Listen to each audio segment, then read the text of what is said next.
Ever feel like you're stuck on a treadmill that never actually turns off? Monday through Friday, we work or go to school.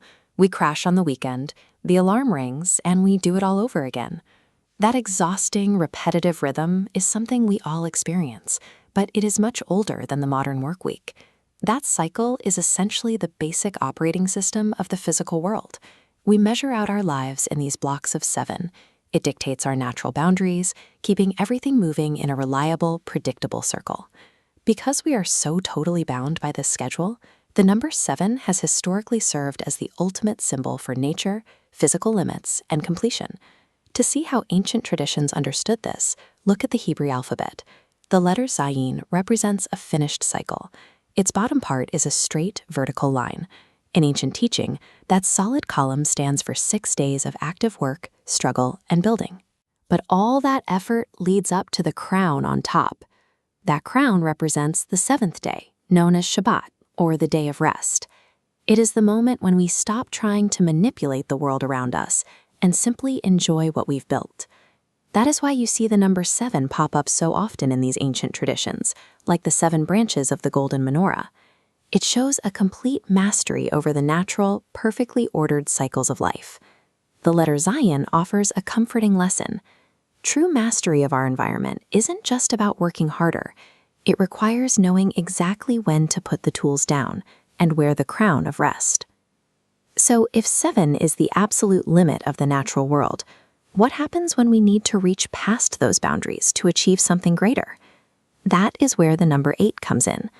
If 7 is the closed loop of nature, 8 is the ancient symbol for stepping exactly one notch outside of those rules, into the unknown.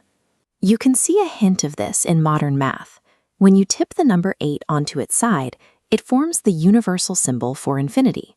In the Hebrew alphabet, the number 8 corresponds to a specific letter, the letter Chet. If 7 is a perfectly closed circle of time, 8, and the shape of the letter Chet, acts as an open gateway into the infinite. The structure of the letter Chet is completely intentional. It is drawn like a visual math equation, and it brings back the symbol for rest we just learned.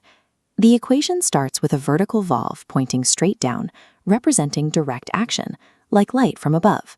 Parallel is the Zayin, representing rest, like light returning upward. Finally, a triangular bridge locks the 2 parallel lines together into a single unified letter. Ancient teachers compared this connecting roof to a chuppah, or a traditional wedding canopy.